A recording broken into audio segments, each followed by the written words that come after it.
Assalamualaikum warahmatullahi wabarakatuh. Perkenalkan nama saya Wandi Setiawan dari semester 3A. Di sini saya akan mereview materi mata kuliah Hukum Pidana Lanjutan dengan dosen pengampu yaitu Profesor Dr. Hajah Heni Nuraini SHMH dan juga asisten dosen yaitu Dr. Muhammad Dendi Aridayandi SHMH. Di sini saya akan mereview mengenai bab 1 tentang percobaan atau fogging. Adapun pengertian dan sifat percobaan ini tidak diatur dalam KUHP, tetapi dalam KUHP hanya ada batasan yang menentukan kapan ada percobaan dan menentukan syarat-syarat saja, yaitu seperti diatur dalam pasal 53 dan 54 KUHP. Dalam pasal 53 KUHP, poin 1, mencoba melakukan kejahatan dipidana. Jika niat untuk itu telah ternyata dari adanya permulaan pelaksanaan dan tidak selesainya pelaksanaan itu bukan semata-mata disebabkan karena kehendaknya sendiri. Poin 2, maksimum pidana pokok terhadap kejahatan dalam hal percobaan dapat dikurangi sepertiga. Poin 3, jika kejahatan diancam dengan pidana mati dan pidana seumur hidup dijatuhkan pidana penjara paling lama 15 tahun. Adapun yang keempat yaitu pidana tambahan bagi percobaan adalah sama dengan kejahatan selesai. Menurut pasal 54 KUHP, mencoba melakukan pelanggaran tidak dipidana. Berdasarkan kedua pasal tersebut, maka yang dapat dikenakan sanksi pidana untuk tindak pidana percobaan adalah hanya untuk tindak pidana yang berupa kejahatan yang diatur dalam buku 2 KUHP saja. Sedangkan untuk pelanggaran yang diatur dalam buku 3 KUHP tidak dapat dikenakan sanksi pidana.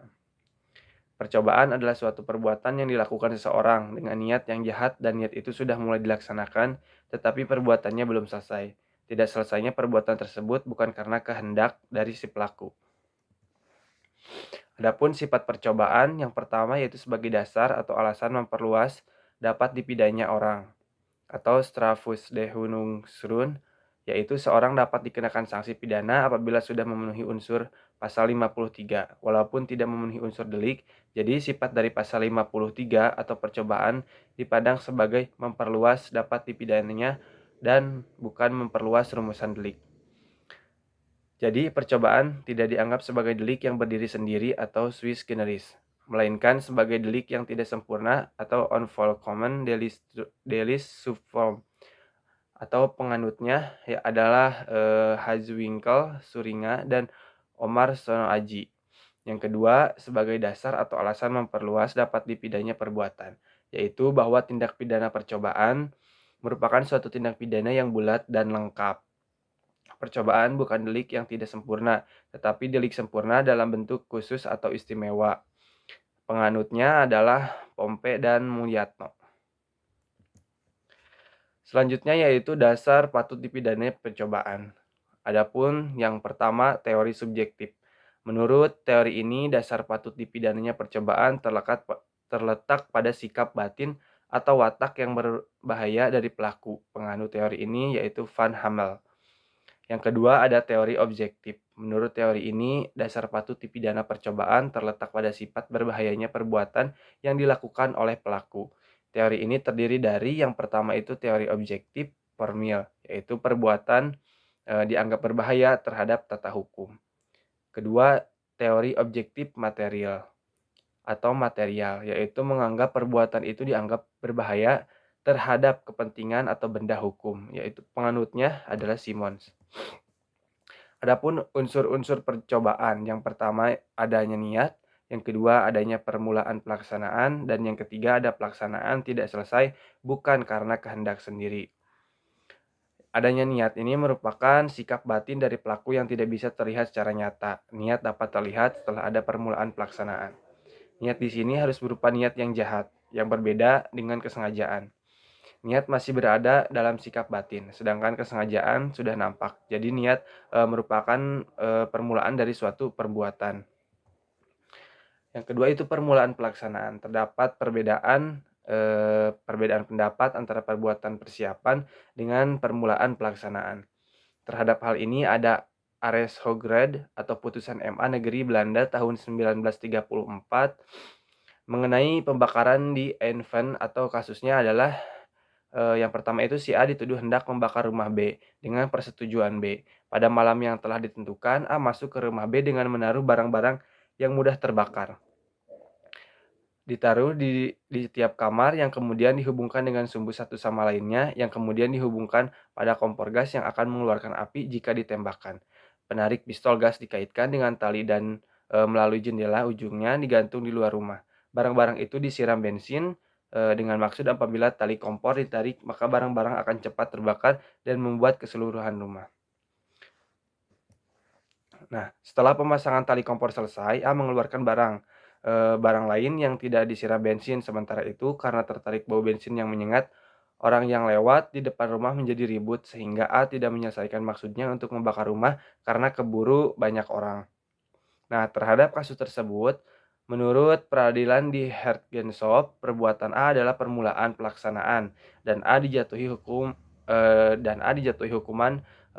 pidana 4 tahun penjara karena melanggar pasal 53 junto pasal 184 KUHP. Nah, A mengajukan upaya hukum dengan alasan bahwa Hof atau pengadilan telah salah menafsirkan pasal 53 KUHP dan menyatakan bahwa yang dilakukannya baru merupakan perbuatan persiapan. Jaksa Agung Muda atau Beiser menyimpulkan perbuatan A adalah perbuatan persiapan karena belum merupakan perbuatan yang sangat perlu untuk pembakaran rumah yang telah diniatkan dan tidak langsung berhubungan dengan kejahatan yang dituju.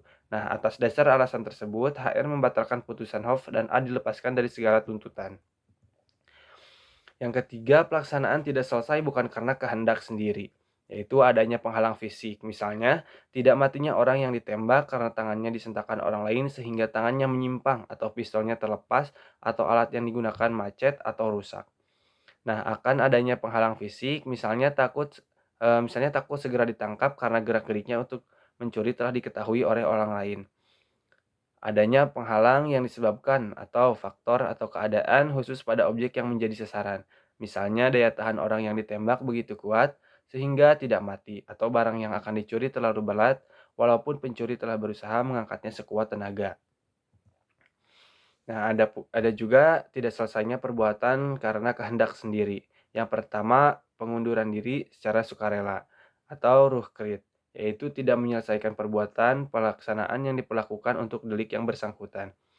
Yang kedua, tindak penyesalan, yaitu meskipun terbuat pelaksanaan sudah diselesaikan tetapi dengan sukarela menghalau timbulnya akibat mutlak untuk delik tersebut. Nah, misalnya orang yang memberikan racun pada minuman korban tetapi kemudian segera memberikan obat penawar racun sehingga korban tidak jadi meninggal. Alasan MVT mencantumkan unsur ketiga dalam pasal 53 KUHP adalah yang pertama untuk menjamin agar orang yang mengundurkan diri secara sukarela dalam melakukan kejahatan tidak dipidana. Yang kedua, pertimbangan utilitas atau kemanfaatan yang diharapkan dapat menjadi usaha pencegahan atau preventif dengan adanya jaminan tidak dipidana. Maka orang yang telah mulai melakukan kejahatan diharapkan akan mengurungkan perbuatannya. Atas dasar alasan MVT tersebut, ada pendapat bahwa yang pertama dapat dijadikan alasan penghapus pidana yang diformilkan. Yang kedua, alasan pemaaf dan ketiga alasan penghapus penuntutan. Adapun percobaan mampu dan tidak mampunya. Percobaan tidak mampu muncul apabila perbuatan pelaksanaan telah dilakukan, tetapi delik yang dituju tidak selesai atau akibat yang terlarang menurut undang-undang tidak timbul. Tidak timbulnya akibat yang dilarang dapat disebabkan tidak mampunya objek. Perbedaan percobaan mampu dan tidak mampu hanya ada pada percobaan objektif, yaitu menitikberatkan pada sifat berbahayanya perbuatan, sedangkan penganut teori subjektif tidak mengenal perbuatan tersebut, melainkan menitikberatkan pada sifat berbahayanya sikap batin atau watak pelaku tindak pidana. Jadi menurut MVT tidak mungkin ada percobaan pada objek yang tidak mampu. Yang ada adalah hanya percobaan yang tidak mampu pada alatnya. MVT membedakan antara percobaan yang tidak mampu karena alatnya bisa dibedakan. Yang pertama itu tidak mampu mutlak atau absolut, yaitu bila dengan alat tersebut tidak mungkin akan muncul delik atau tindak pidana, misalnya meracun dengan air kelapa muda. Yang kedua, tidak mampu relatif, yaitu bila dengan alat tersebut tidak timbul delik selesai, tetapi keadaan tertentulah yang menyebabkan munculnya delik. Dalam hal ini mungkin ada delik percobaan. Selanjutnya, yaitu tentang pemidanaan terhadap percobaan. Percobaan terhadap kejahatan diatur dalam pasal 53 ayat 2 KUHP, yaitu maksimum pidana yang dijatuhkan dikurangi sepertiganya. Sedangkan menurut pasal 53 ayat 3 KUHP untuk ancaman pidana mati atau seumur hidup, maka maksimum pidana untuk percobaan adalah 15 tahun. Adapun percobaan terhadap pelanggaran menurut pasal 54 tidak dipidana. Selain itu ada juga pengecualian terhadap tindak pidana kejahatan yang diatur dalam buku 2 KUHP, tetapi tidak dipidana yaitu apabila melanggar pasal 184, 302, 351 ayat 5, dan 352 ayat 2.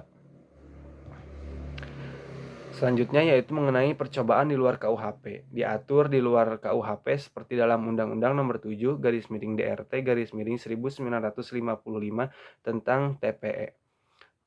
Undang-Undang Nomor 22 1997 tentang narkotika. Undang-Undang Tindak Pidana Korupsi, dan lain-lain. Terhadap beberapa tindak pidana di luar KUHP ini diserahkan kepada pengaturan undang-undang tersebut sesuai dengan pasal 103 KUHP. Tetapi pada umumnya tindak pidana di luar KUHP atau khusus tindak berlaku atau tidak mengenal percobaan sama dengan dianggap perbuatan selesai.